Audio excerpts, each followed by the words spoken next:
Hey guys, and welcome back to another King Arthur video. Today's video is going to be focusing on how to build your heroes properly, effectively. Where should you be focusing the resources? Where should you be spending your time improving the legends that you have collected in the game? I want to thank Netmarble for sponsoring today's video. If you want to play the game, you can absolutely download the link in my description and pinned comment. It's available on mobile and Android and iOS and all those platforms, and available on PC, and all of the account progress is linked so you can play it on all your devices at all the time. So with that being said, let's dive into it. Building your legends. Now, I personally found this to be very complicated when I first learned the game, because there is many systems that were going to define how strong your character becomes. Now, what I want to do in this video is kind of break down what stats do you really care about, what things are important, where is the power curve in building? Like, is it weapons? Is it relics? Is it the stats? Is it the equipment? Is it just the pure level? Where are you getting the most amount of strength? And there's a quick way we can see that in the codex, which I'm going to show you the tip.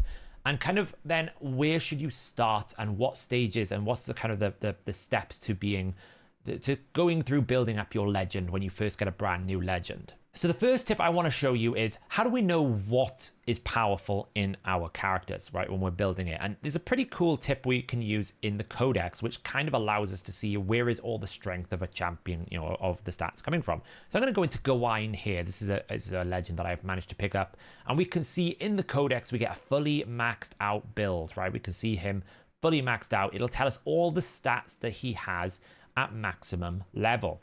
But what we can do is we can change the different values and parameters to work out how much power am I going to get by leveling up a certain area. And a character has a lot of different areas to improve, right? If we just go into him in my roster a second, we can see that he's got stats. Okay, brilliant. Then he's got a level. So leveling is one of the curves. He also has awakening. That is more basic stats unlocked, and we also get more equipment slots. We also have skills. Those skills will be leveled up, although they're not directly tied to his build, but it is an important aspect of making your legend powerful. And then we have the duplicate system, which is Chivalry, which is going to redefine but also give you a lot of stats as well. On a basic level, that is all you get from the character, but then the relics will also add another level of stat gains. And with the relics, we have the level advancement, the rank advancement, and the awakening advancement. So there's a tremendous amount of different systems that are going to go into making your final build. And that is where I got lost. I was kind of like, okay, well, where should I focus my time? This is where this codex tricks is really handy, because we can look at this and we can say, okay, we've got level, grade, relic level, relic grade, awakening relic, and chivalry. These are all important statuses. So when we put all this to minimum, we can see the strength of Gawain. Gawain's got 51 attack, 41 defense, 521 HP, 100 attack speed, a vigor charge that happens every turn. And then we have base critical strike rate, base critical strike damage, the chance of him landing and resisting effects. These are all the basic stats. So the first thing we can do is, okay, how much does Chivalry contribute? We can push the level up here, and we can see that it's going to do very little. But the Chivalry is based off the percentage of attack. So it's probably going to be a lot more when we have, say, the grade all the way up at maximum here, right? So when we put Chivalry up, you can see that he's going to get a lot more stats, because Chivalry with the grade is going to work. So the first thing we want to work out is, okay, how much does level matter? So let's say what's the jump between a level 5 and a level 6? So if we just had Gawain at rank 5, level 50, maxed out, no relic level, no grade, no awakening, nothing, we would have about an 813 attack. Now, just going to level 6 is quite a big jump. You can see we're adding about 1,000 power here. But the question then becomes, okay, how much does awakening matter? Well, awakening doesn't really massively improve the power until you get to higher levels, right? So awakening 1 is not going to do it. Awakening 2, we do see a bit of a jump. Awakening 3, not much. Awakening 4, we see another big jump. So what we're seeing is the power lift here. So awakening 6, 5, 4 are big. 3, 2 are not so much. So awakening becomes stronger the deeper you go. That's another thing we've learned here. Now, the other thing to note is, okay, if I've got it fully awakened and fully graded, how much does Chivalry now give us at a maximum level? If we exclude the effects, well, it gives us not an awful lot. 6,000 to 5,000 gives us about 1,000 here. Let's have a look at relics, though. How much is a relic going to give us? So if we put relic grade at 2, 3, 4, 5, 6, relics give us a significant boost. Almost 1,500 a relic, and then obviously if we awaken the relic, A full relic awakening is going to give us 6,600 versus 4,500. So relics are going to be a big part. So the question becomes in, okay, if I leave it at rank 5, how much does a relic matter? Reasonable. So a relic is good to upgrade regardless, a reasonable amount. Now what I'm just trying to show you here, which seems like a lot of confusion, is obviously if we maximize the character, we get 8,200. The power becomes in the relic and leveling, awakening at 3+, and then chivalry is not as big until you fully max them out. So you're not really going to get an awful lot of power of getting lots of the same character until you've actually maximized the character. That's the first step we're going to go to. So in that case, then we go to the character and say, okay, well, if relics are going to scale on, give us a flat stat, essentially it gives you a whole set of flat stats, and your base levels gives you a whole set of flat stats, then chivalry needs both of those to get the maximum value. So right now I've got my Gawain at level 50 here, and we can see if I was to actually awaken him, I would get some bonus stats increase. It would give me belt, basic stats, belt, basic, banner. I basically get, the reason why we didn't see any increase in the 1 and the 3 is you don't get any basic stats, and the basic stats are where the power comes from in terms of his raw base stats. But you will unlock an equipment slot. So equipment here is very good, right? We can see with these banners, we're going to get some powerful stats, and we're going to get sets. Upon being hit, current is 20% or lower, he has a recovery hit. We're going to see sets come into this, which are massively important. So whilst you don't necessarily get base stats on the sort of 3 and the 1 and the 6, you are going to get a lot of stats from the gear itself. Now, getting these materials is very difficult if you need to get a higher tier, because you need to go through favored dungeons, and favored dungeons are going to require you to build a lot of characters. They're not going to be open all the time. They're open all at the moment, but you're going to have to wait a few days. And you can see a lot of the time I've only got to like stage 2 or 3 so far, because it requires you to build pretty strong teams. You might come to a specific favor, say Steed, and you go, do you know what? I only have a handful of characters that I've built. I don't have an awful lot of them. This is where the lower rarities are going to come into effect. Essentially, you're going to have to build some more of these up. And if you want to be able to get these rewards, you're going to need to farm at a higher stage, because you're going to need these legendary things at a certain point in time. So building up a lot of characters to be able to farm the materials to get the character you want to upgrade is where the progression aspect is going to come into it. So the first step you should always do is level up, and I would say then the next step you should do is always try to awaken those characters, because you absolutely want to get at least the sort of 4-3 unlocked. Now I've been working on effectively building up Bedivere. Bedivere at the moment is kind of got to this point where I now need this material, and you can see I need to be able to farm this a lot more. But even just farming this dungeon is only going to give me a certain amount of material. So I just did a triple battle now on this favorite dungeon here, and you can see I've only got 2, so you're gonna have to farm an awful lot to do this. But you should absolutely try to push these dungeons and get the character awakened next. So first step, level the character. Second step, awaken, because these things will help you get better gear and will also add a lot of power. Now, once you do that, you want to probably start at the same time, like as you're farming favorite dungeon, just start upgrading your core weapon. Now, make sure you're upgrading the weapon that you're going to want to use if you've got it unlocked.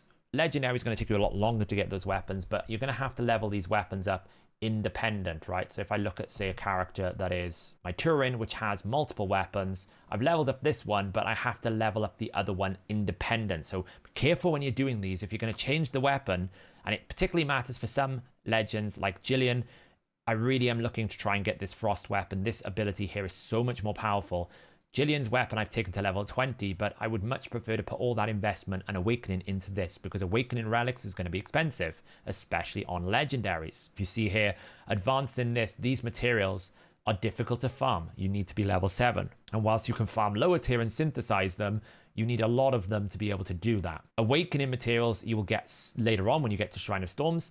And again, you will eventually need to climb these tiers, but awakening this is also a very good situation, because you're going to get a lot more base stats. You can see I'm going to jump a little bit here. So step 1, level the character. Step 2, awaken the character. At the same time, start leveling your relic, but pick the right relic, and then also start awakening the relic. Now, when you're looking at chivalry, look at the number 8 bonus.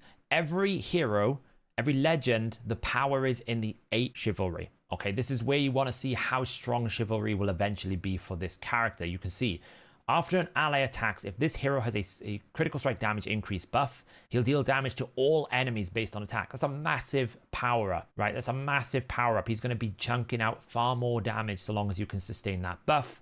And you will get that buff, I think, from one of his abilities here, whichever one it is, this one. When using skill 3, he will trigger an ability switch if he has a debuff, where it will give him critical strike damage increase, which means that as long as you have a debuff here, you can get that. Alternatively, you can basically put that on someone as well. So when you use Frigid Haze, or when you use the second ability here, which is the Dusk Cutter, or you can use this other ability, which is Twilight Haze, whichever weapon you pick, when you use that ability, his 8th Chivalry will make him attack all enemies when he gets attacked if you have a dot. Alternatively, you can bring a hero with him that also has these effects, right? Let's have a look, see if we can find someone who gives critical strike damage up. So we compare him with Merlin, who has it on one of his weapons. Does he do it to a team? That's the question. The first hit has a 40% independent chance to grant each ally critical strike damage increase. So this is a potential option if you have this. 100% chance to grant each ally critical strike damage increase too. Phoenix Blessing, so you set it up with another character if you want to. So that is what, when you're looking at Chivalry, the 8th bonus is where it's at. This 8th bonus is where things become much more powerful. Now, obviously for legendaries, this feels incredibly hard to do because you've got to get 8 of these versions. But certainly when you're looking at rare characters and uncommon characters, this can really define whether or not you want to use the legend in battle. Like we can look at Isolde here. Merciful Protection cooldown is reduced by 1 turn. Changes dot taken damage to dot taken damage 3. That's a big change. Enemies will take bigger amounts of damage from damage over time, and your Merciful Protection cooldown is reduced. That is one of the passives here, which is this one. This becomes a 1 turn cooldown with the Chivalry 8 and the upgrading, which means whenever she uses skill 2, she's always going to remove 1 dot, 2 dots when you fully upgrade it, and she's going to grant all allies dot damage taken decrease 3, which means you're going to take far less damage from damage over time effects. So that is what I would say when you're looking at upgrading Chivalry on a character. Look at the 8th version. That will tell you how strong the Chivalry will become, and then it's kind of mishmashed in between. Normally the first Chivalry bonus is quite good. Bedivere, for example, gets a damage ignores 20%. Tristan, your first guaranteed, and you can get more Tristans pretty comfortably from, like, you can farm these in the shops, will change one of his abilities to happen when he attacks rather than when he attacks to anyone under protection. So you remove the condition. So definitely when you look at these, you should do it. And there's no real reason why you shouldn't upgrade Chivalry. There's no point keeping them until you fully max them out, because these bonuses are going to make these characters, and you're going to need them in different places. The legends are going to need to be used in adventure anyway. Absolutely do it. Just be mindful of the gold cost. It gets extremely expensive to upgrade these as you go on. It will burn through your gold. Later on, if you do have excess amounts you don't need, you can come in and you can sell the shards for the ability to buy the shards. You can see right now there's a sale on. I can get 5,000 Sigrun. So if I just sell a lot of these shards over time, I can basically, you know, I can buy the legend that I want. There's almost like a built-in mercy to get me the one that I want. This resets every single day as well. And it's a good way to get rares. It's much more expensive to get legendaries, and I would say save for a legendary, but you can do that. So that is kind of like a rough overview of how do you upgrade a character? Not looking at equipment, simply where should you be doing it? The first thing, level them up. The second thing, awaken them. Then once you've got to like awakening 3, think about leveling up their weapons, get those awakened up as well. Those 2 things combined will do it. So what do you need to do to level them? You can absolutely spend your time in Burn Land, but you don't really need to. I would spend my time in Plain of Beasts. You absolutely need to be able to farm these materials, and you will not get an awful lot of these early on unless you can get it. I'm up to Plain of Beast 7. These are quite hard to do. Get your characters in a situation. Now, I would recommend, if you have Tristan, and I said this about Tristan as well, you can get into a clan shop. In a previous video, I said about top tips that I recommend. In the clan shop, you can get Tristan's Flame Relic. Now, it'll take you a couple of weeks to get this. If you get Tristan's Flame Relic for Plain of Beasts, this relic is very powerful, because his Flame Relic, it gives him 8 attacks. It will absolutely make Plane of Beast much easier for you because Plane of Beast is all about how many times you can attack a single target. And this is where you need pretty much the first thing, which is ranking up characters. It's one of the first things you need. And you need about 50 of these mythic orbs. So you do need to get a lot of those. And then you can spend a lot of your time in Aldry as well to get the ones for the Relic. But the Plane of Beasts is where I would start. And then focus on Favor Dungeon after the Plane of Beasts, because you will need these to awaken your characters. And those will give you the base template. Then you can start talking about equipment. Now, you can absolutely equip your character with something in the meantime, but really you want to get enough base stats, because a lot of these equipments will have percentages on attack. Some of them will have flat stats, some of them will have another thing. I kind of need to do a whole other video on gearing. Its own topic. We could be here for another 10 minutes, which I don't want to do. But just the main progression loop of your character, something that I really struggled with. Focus on leveling, then awakening them. Get your preferred weapon next, leveled and awakened. Then worry about kind of like how you're going to equip them in those aspects, right? Those two things are the way you would do it.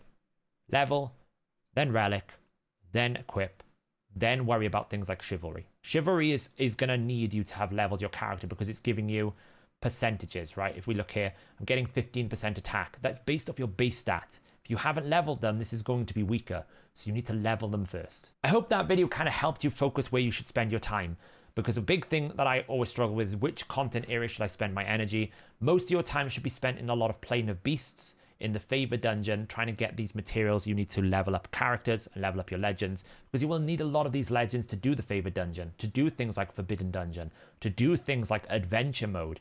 You'll see in my Adventure Mode, everything's at 97%, because there's always one chest that requires you to have limited number of legends you can use, so you will need to level them up. Leveling them up is very important, and then you can start working out after that, getting some gear, crafting some gear, equipping them the right way. Thanks again to Netmarble for sponsoring today's video. Make sure you check out my other videos. I did a video on the top tips to avoid when you're first starting out. I did a Let's Play video as well. Check out those videos and let me know if you like the game in the comments below. If you do want to play the game, you want to start an account, click on the link in the description or the pinned comment. You can download it on every platform, on Android, iOS, on PC. All of your account progress is linked, so you can play it across different devices. And it is a great game to get started in right now. It's just launched and it is a lot of fun. So thanks for watching, guys, and I'll catch you in the next video.